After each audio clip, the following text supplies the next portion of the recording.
皆さんこんにちは、ネストリングスです。今回もこちら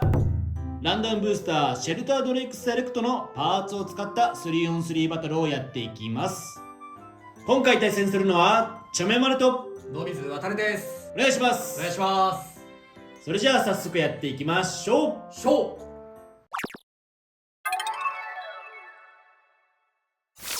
ュートポジションを決めるじゃんけんをします。最初はグー、じゃんけんぽい。左で。それではお互いのファーストベイ、せーの、じゃん。ヘルズサイズ 360B。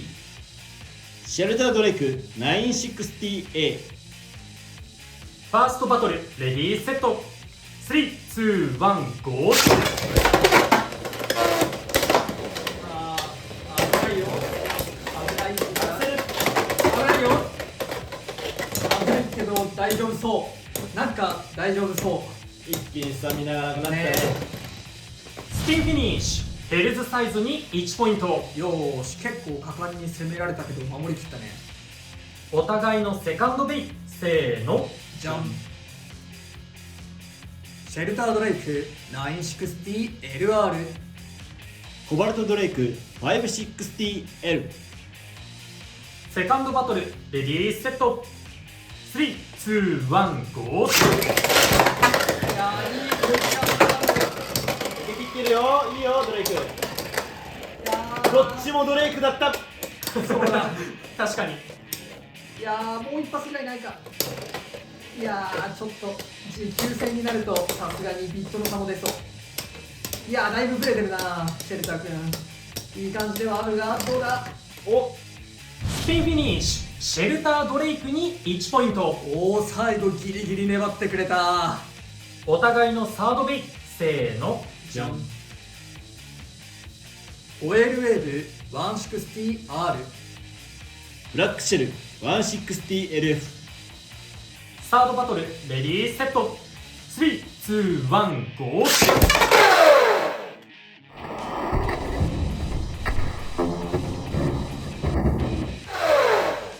オーバーフィニッシュ、ホエールウェーブに2ポイント。ということで、この 3on3 バトルの勝者は野水渡る。よ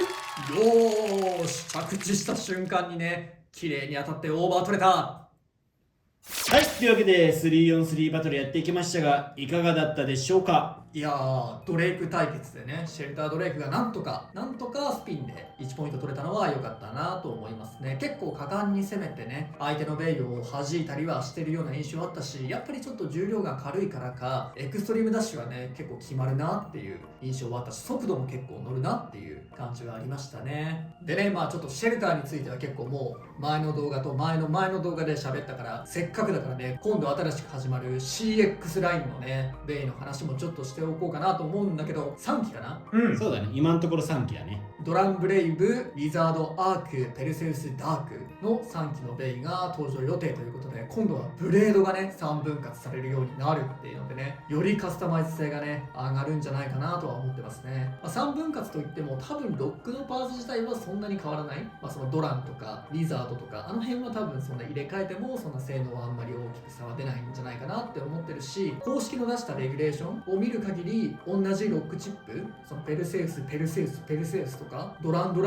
かもできるみたいだから、結構自分の好きなロックチップに変えるみたいなのもありなのかなと思ったりするね。あとなんかね、バーストするときにブレードもバーストするみたいな感じの書かれ方もしてたから、あ、そうなの？俺そこまだ見てないや。なんかね、レギュレーションのその改定した内容、うんみたいなのを見たところに、そのブレードもなんかそれぞれ各パーツにばらけるかもみたいな感じの書き方してあったから、へー。もしかしたら今までよりももっとバトルが派手になるかもしれないし、外でやるととんでもないことになるかもしれないっていう下手したらロックチップどっか行っちゃうじゃん。そうっていうのがね、ちょっとあれではありますけれど、その下に追加された2枚目のブレードで、重心バランスが変わったりとか、相手のブレードとの接点が変わったりとかして、今からだいぶワクワクしていますね。今まではさ、ラチェットだけで重心バランス決めてたんだけど、今回はアシストブレードっていうのも追加されたから、その2つの組み合わせによってまた重心バランスをどう整えていくかっていう調整のしがいがまたあって面白いよね。そうだね、やっぱり今までブレードとラチェットの向きの組み合わせとか、ビットのどの位置かとかで重心バランスの調整をしてたものが、さらにアシストブレードとか、あとはロックチップとかも増えて、よりね調整が難しくなるというか、逆に言うともっと細かくできるようになって、より自分の理想の重心バランスが目指せるようになるかもしれないなと思いましたね。その辺も確かに面白そうだね。あと個人的なんだけど、バースト世代の人とメタベー世代の人がね、すごいドランブレイブとペルセウスなんか懐かしいなと思う機種かなと思ったかな。そうだね、ドランに関しては結構バルキリー要素が多いね。ブレイブとかスラッシュとか。メタベの方のね、グラビティペルセウスっていうのがいたんだけど、 X の方はね右回転固定になっちゃうんだけど、形はねすごい似てるから、当時のねメタベやってる人はねすごい懐かしく感じるんじゃないかなって思います。もしかしたら今回のシリーズは今まで結構バク転をモチーフとしたというかオマージュしたようなベイが結構出てたけど、今後はこうメタルファイトベイブレードだったりベイブレードバーストとかを彷彿とさせるようなベイが出てくるのかもしれないなとは思いましたね。あとブレードがね3分割されることによって両回転がね多分今年中には出るんじゃないかなって。どうかな、わかんないけど、もしかしたらねもうその気候的には今後出せそうという感じはあるかもね。両回転出るとさすがに環境もガラッと変わるかもしれないし、そういうところも期待したいし、それこそねこの新しいペルセウス、ダーク、ドラン、ブレイブ、リザードアークのこの3機のベイがどれだけ環境を変えてくれるのか、新しい新パーツがどれぐらい環境を変えてくれるのかっていうのも結構期待したいところだなと思いました。ということで、この動画が良かったらグッドボタンとチャンネル登録よろしくお願いいたします。